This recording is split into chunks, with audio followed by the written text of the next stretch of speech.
साथियों नमस्कार, स्वागत है आपको अपने इस चैनल हार्ड हैबिट्स क्लब में। देखिए, भैंस कैसे झटके मारकर चल रही है। इस बीमारी को बोला जाता है चिटकी रोग, सरण रोग, शून्य रोग, टनखा, जनकवात, एमपीडी, मिडियल पेटेला डिस्मोटोमी। इसको अलग अलग क्षेत्रों में अलग अलग नामों से जाना जाता है। आज एक केस लेकर आया हूँ। इसका ऑपरेशन कैसे करना है, किस तरह से ऑपरेशन साइट को तैयार करना है और आप ऑपरेशन कैसे सीख सकते हैं, यह पूरी जानकारी इस वीडियो में आपको आगे देखने को मिलेगी। अभी तक यदि आपने हार्ड हैबिट्स क्लब को सब्सक्राइब नहीं किया है तो सबसे पहले आप हमारे चैनल को ज़रूर सब्सक्राइब करें। ये देखिए, हमारे पास एक डॉक्टर साहब सीखने के लिए आए हैं। इनको हम पूरी विधि बता रहे हैं। अभी मैं इनको पाल्पेशन सिखा रहा हूँ कि किस तरह से आपको लिगामेंट पकड़ना है, कैसे आपको डिस्कनेक्ट करना है, किस तरह से लिगामेंट को पाल्पेशन करना है। पूरी जानकारी हमारे यहाँ पर दी जाती है। यदि कोई डॉक्टरी ऑपरेशन सीखना चाहता हो तो जो स्क्रीन पर आपको नंबर दिखाई दे रहे हैं, इस नंबर पर आप कॉल करिए, मेरे पास आइए और इस ब्यूटीफुल ऑपरेशन को आप सीख कर जाइए। देखिए, हम इसकी पाल्पेशन कर रहे हैं, इनको हम पाल्पेशन करना सिखा रहे हैं। साथियों, ऑपरेशन बेहद ब्यूटीफुल है। यदि आप एक बार इस ऑपरेशन को सीख लेते हैं तो भविष्य में आपको जो भी पशु लंगड़ा चलता हुआ दिखाई दे, जिसमें एमपीडी की समस्या हो, जो झटके मारकर चलता हो, जो लंगड़ा कर चलता हो पिछले पैरों से, जिसकी दोनों टांगें जाम हो गई हो, इसको कई नामों से जाना जाता है, जैसा मैंने आपको पहले ही बताया है। इस बीमारी को कोई शरण बोलता है, कोई शून्य बोलता है, कोई चिटकी रोग बोलता है, कोई टनखा बोलता है, कोई जनक बोलता है, कोई तरक बोलता है, कोई स्ट्रेंगल्ड बोलता है, कोई मिडियल पेटेला डिस्मोटोमी बोलता है और कोई इसको एमपीडी भी कहता है। अलग अलग क्षेत्रों में इसको अलग अलग नामों से जाना जाता है। जो भी इच्छुक डॉक्टर हो वो इस ऑपरेशन को सीख सकते हैं। ऑपरेशन सीखने के लिए आपको इस नंबर पर कॉल करना पड़ेगा, मेरे पास आना पड़ेगा। यहाँ पर प्रैक्टिकली मैं गाइड करता हूँ। प्रैक्टिकली आपको एक एक बारीक चीज़ सिखाने को मिलती है। यहाँ पर अच्छी तरीके से आपको सिखाया जाता है। उसके बाद आपको ट्रेन करके आपके घर भेज दिया जाता है। उसके बाद आप अपनी फील्ड में जाकर जो भी आपको बेजुबान जानवर आपको ऐसा मिले उसमें आप एमपीडी कर सकते हैं। एमपीडी करने के लिए हमें तीनों लिगामेंट की जानकारी होना चाहिए, जरूरी है। एक लिगामेंट होता है मीडियल लिगामेंट, एक होता है मिडल और एक होता है लेटरल। सब इन तीन लिगामेंट का खेल है, लेकिन हम यहाँ पर डिस्कनेक्ट करते हैं मिडल लिगामेंट को, क्योंकि यदि आप लेटरल लिगामेंट को काट देते हैं तो पशु खराब हो जाता है, मिडल लिगामेंट को काट देते हैं तो भी पशु खराब हो जाता है।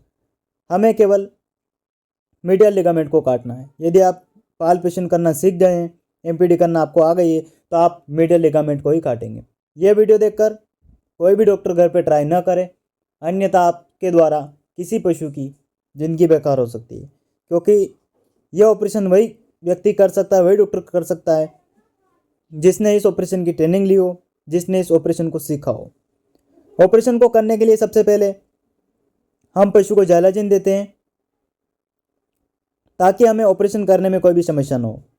जाइलाजिन देना इसलिए ज़रूरी है कि पशु उछल कूद नहीं करेगा, पशु भागेगा नहीं, पशु दौड़ेगा नहीं, पशु लात नहीं फेंकेगा, पशु एकदम से नशे में रहता है।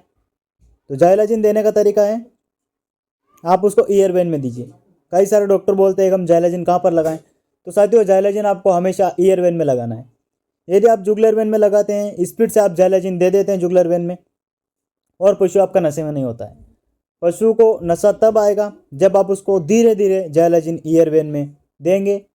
यदि आप उसको जुगलर वेन में लगा देंगे, बड़ी नस में लगा देंगे, तो जाइलाजिन काम नहीं करेगा और आपका पशु नशे में नहीं होगा। इसलिए मैं खुद से जाइलाजिन लगवा रहा हूँ। जाइलाजिन हमें तब तक नहीं लगाना तब तक कि निडल के अंदर सर ब्लड नहीं निकले। ऐसा नहीं हो कि निडल आपने वेन के अंदर लगा दी और ब्लड नहीं आ रहा हो, फिर दोबारा से आपने जाइलाजिन अंदर पुश कर दिया हो, पशु नशे में नहीं होगा। जब तक पीछे ब्लड नहीं आए तब तक हमें ईयर वेन में आईवी नहीं देना है। आईवी देने का तरीका मैंने आपको बता ही दिया है। हमेशा आपको ईयर वेन में देना है, जुगलर वेन में आपको कभी भी नहीं देना है। और इसके साथ ही साथ आपको क्या करना है, कई सारे डॉक्टर बोलते हैं कि सर हम क्या जाइलाजिन मस्कुलर में दे सकते हैं। बिल्कुल आप मस्कुलर में लगा सकते हैं, लेकिन मस्कुलर में पशु ज़्यादा देना पड़ता है, 2 से 3 ml देना पड़ता है, तब जाकर पशु आधे घंटे बाद नशे में होता है। ईयर वेन में लगाने का फ़ायदा यही है कि लगाने के 1 मिनट के तुरंत बाद पशु नशे में हो जाता है। अब ये देखिए, हमने इस पशु को जाइलाजिन दे दिया है। अब बारी है लिगामेंट को पाल्पेशन करके उस लिगामेंट को वहाँ से डिस्कनेक्ट करना है, ताकि ये जो भैंस झटके मारकर चल रही है जिसमें एमपीडी की समस्या है यह पूरी तरीके से खत्म हो जाए। कई डॉक्टर बोलते हैं कि क्या आप गिरा के नहीं करते, गिरा के करते हैं, लेकिन गिरा के करने में और खड़ी खड़ी करने में ज़मीन आसमान का फ़र्क रहता है। जो भी डॉक्टर है वह खड़ी खड़ी भैंस का यदि ऑपरेशन करता है तो बहुत अच्छा रहता है। खड़ी खड़े पशुओं में आसानी से ऑपरेशन हो जाता है, न तो भैंस को दिक्कत होती है न हमें कोई परेशानी होती है। खड़े खड़े पशुओं में क्या है, जो भैंस 7 महीने की प्रेग्नेंट है, 8 महीने की प्रेग्नेंट है, आप उसका भी ऑपरेशन कर सकते हैं। लेकिन यदि आप गिरा कर करेंगे तो आप गाभिन पशु को गिरा नहीं सकते हैं। यदि आप गाभिन पशु को गिराएंगे तो उसका अबॉर्शन होने का डर रहता है। खड़े खड़े पशु में पशु को चोट भी नहीं लगती, कोई दिक्कत नहीं होती, पशु चलता फिरता रहता है और हम उसकी फिर एमपीडी कर देते हैं। ये देखिए हमने इसको झाइलाजिन लगा दिया है। अब मैं इनको दोबारा से बता रहा हूँ कि आपको किस तरह से काटना है, कौन सा आपको लिगामेंट काटना है। ये देखिए अब दोनों हाथों से चेक कर देख रहे हैं। अब बारी है ऑपरेशन करने की।